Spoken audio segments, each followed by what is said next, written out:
Alright, in this video we're going to look at predicting products when you are presented with reactants that are chemical names instead of formulas. So let's backtrack a little bit. And there are quick notes that I want to remind you of or inform you of, and then we're going to do a little bit of review of nomenclature. So quick notes. 1, zinc and silver are examples of elements in that D block that pretty much have fixed charges. So zinc, moving forward, think about zinc as a positive 2. Think about silver, which is Ag, always operating as a positive 1. Because some of the examples that you'll see today, we don't have the Roman numerals for those, and so you have to know them. Another is hydroxide. So I've told y'all this in class, so I added to your notes and things, but that's just another reminder. Hydroxide is just another polyatomic. The formula for hydroxide is OH, and the charge is -1. So let's go back to when we learned nomenclature. So we have 2 categories that I want to focus on: ionic binary, and then we're looking at compounds that have polyatomic ions. So we have formulas and names here, and we're going to provide the opposite of what's been given. So first, if something's ionic, that means we have a cation and an anion, metal and a non-metal. Binary, bi meaning 2. So there are a couple of big giveaways that something's an ionic binary. 1, the first element's a metal. 2, binary, the ending being "ide." So here we have magnesium chloride. All we have to do if it's ionic is figure out what the charges are of each of these elements. I also note that there is no Roman numeral here, which means that magnesium is a metal that has a known charge. So if we go to our periodic table, find magnesium. Magnesium has a positive 2 charge. Chloride, ide tells me it's binary, it's a singular. Chlorine, -1. So Mg, positive 2. Chlorine, -1. When we cross those charges, magnesium chloride is MgCl2. But now, let's say we look at a formula, and I'm asked to provide a name. If I give you the formula CuS, first we have to realize that this is ionic based on the fact that copper is a metal, sulfur is a non-metal. Then we also have to identify that copper, right here, element number 29, is a transition metal that can have multiple charges. And so we have to figure out what the charge is of copper when we write the name, and we have to indicate that with a Roman numeral. Okay, but because it is binary, this is just sulfur, there's no polyatomic, the ending of this is going to be sulfide. Okay, so let's just start with writing copper sulfide.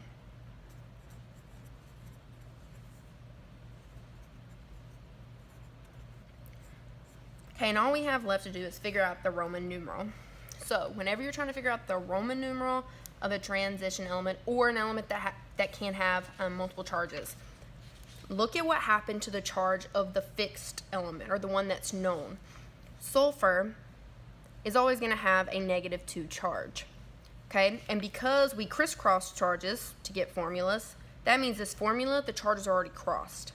So sulfur's -2 should be down here as a subscript beside copper, but I don't see that 2.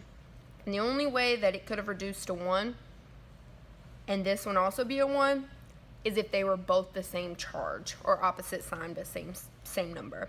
So that means copper's charge had to be a 2 to cancel with sulfur's -2.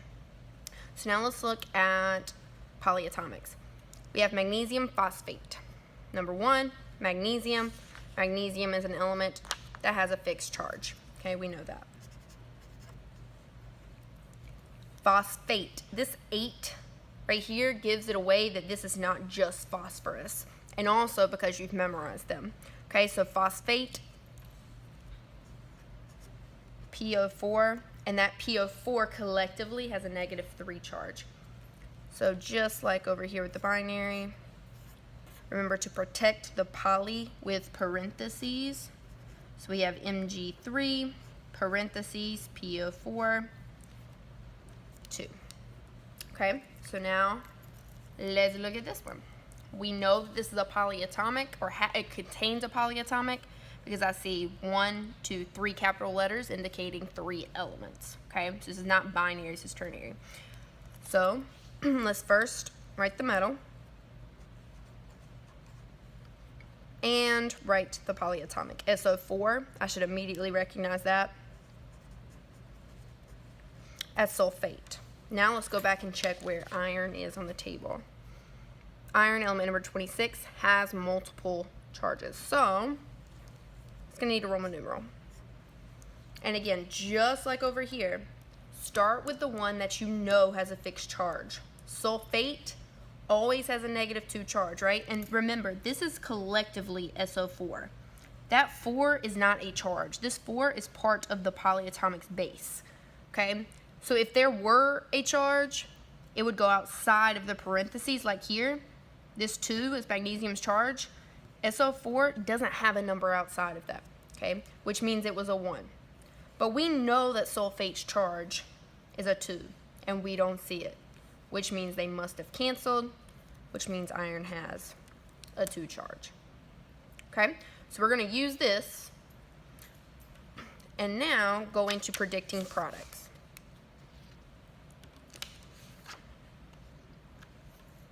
Okay, so let's start with this one. This is what these look like. Very similar to the other ones, except the only thing that's different is that you have the word equation, and you have to make it chemical formulas and then predict the products that way. So let's start there.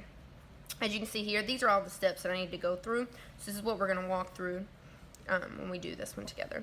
So the first one is writing the formula of all of the parts. So aluminum. This is straight up aluminum. Aluminum is not one of the diatomics, okay? Which means aluminum is just going to be Al, okay? Iron 3 oxide. Again, this 3 is the charge of iron. We need to crisscross here. So if iron has a +3 charge, oxygen has a -2.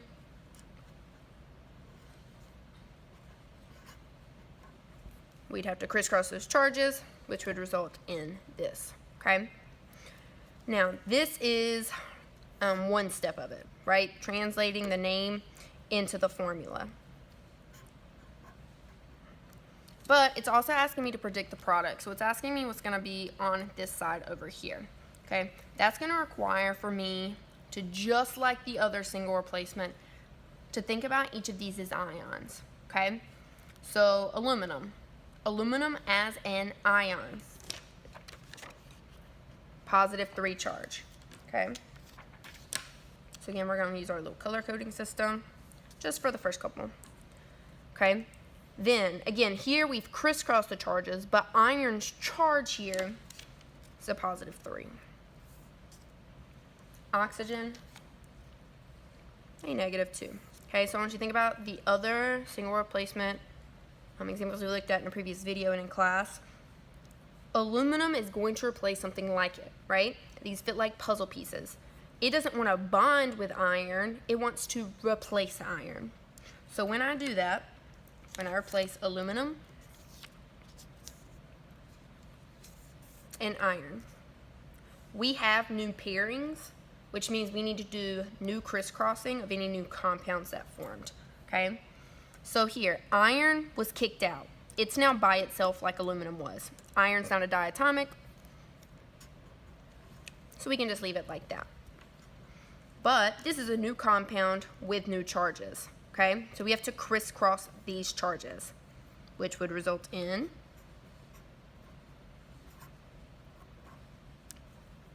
Al2O3. Okay, so we've switched the ions, we've crossed the charges. My final step would be to balance it. Okay, so if you have, I'm gonna move this.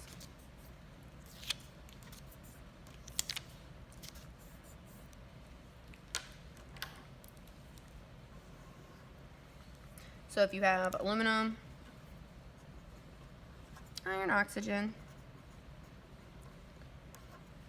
we have 1, 2, 3, 2, 1, 3. I already see that these are even, so I'm going to try to leave those alone if possible. This one's a quick and easy fix. Aluminum has 2 over here. We would want a 2 there. Iron has 2 on this side. We'd want a 2 there. So my molar ratio So these are my products. This is the molar ratio of the balanced equation, okay? So let's look at another one.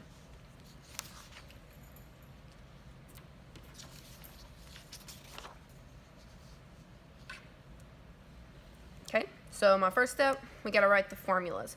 Notice, think back to the very beginning of the video when I was talking about how silver has a known charge, zinc has a fixed charge. So remember, silver is gonna have a +1 charge, zinc is a +2, and also that's listed on the back of your periodic tables in the reference section. But let's first go ahead and figure out the formulas. Silver nitrate, this is a polyatomic, okay? So silver, Ag +1, nitrate, NO3 -1, okay?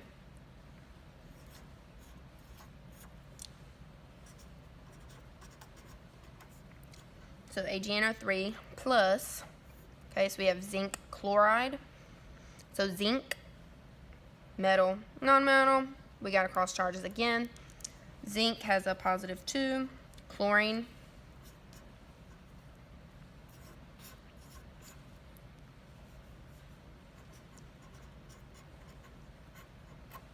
okay, so we have the formulas, okay, but now we need to do some crisscross. I can already see this is 2 compounds, which means we're going to look at a double replacement. The last one was a single replacement, okay? And it's going to require us to break this down into ions, which you already did if you wrote the formulas, okay? But again, I'm just going to do it with the post-it notes, but you already did the work here, okay? So you already, on your paper, you're not going to have like post-it notes and stuff, but of course, I'm going to show my people who maybe they need a visual. Okay, so these are our current pairings of ions. And again, it's going to replace something like it so that it can bond with something opposite of it. So again, Ag and Zn don't want to be together. They want to switch places, right? Because a positive is going to fit nicely with a negative. But when we replace them, remember we have to cross the charges again. So let's go ahead and replace Ag +1 and Zinc +2. We have new pairings, which means we need to do new crosses, okay? So we have zinc with a +2, NO3 with a -1, bring down this charge, bring down this charge.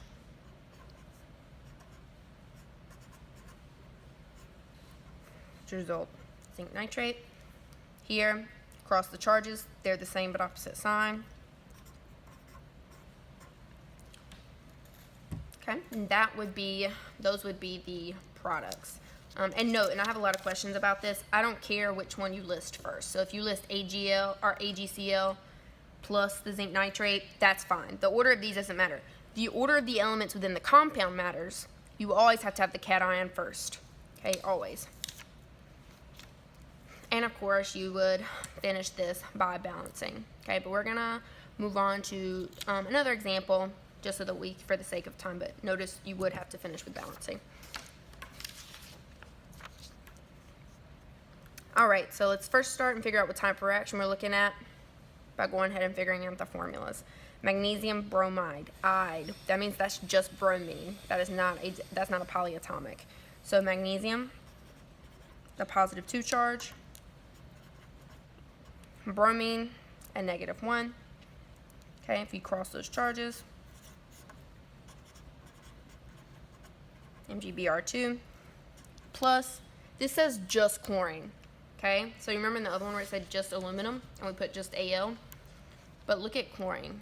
Chlorine is one of the diatomics, which means it's not going to exist as a singular atom, which means when we write that, we have to write the subscript too. Okay? Okay, when I see this, I can pretty quickly identify this as a single replacement. Okay? Chlorine.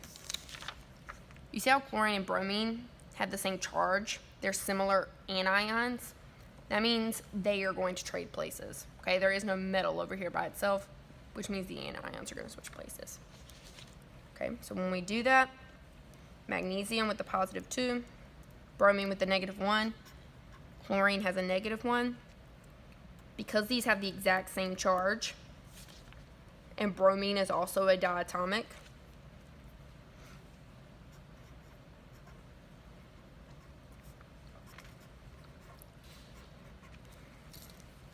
all we gotta do is do a quick shuffle of chlorine and bromine, and this is what it would look like. And again, this 2 is here because bromine is a diatomic molecule.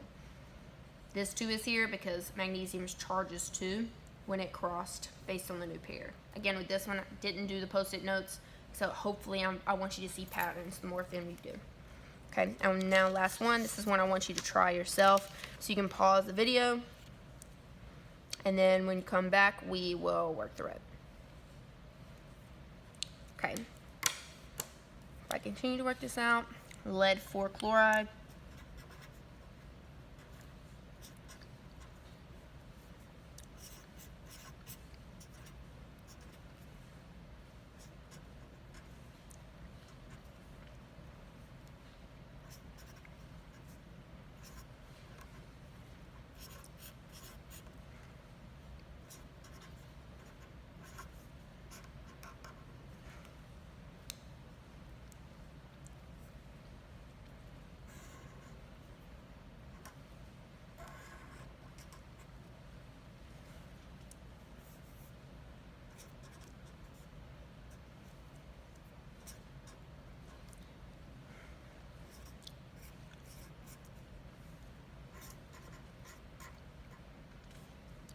oops, I'll do it here.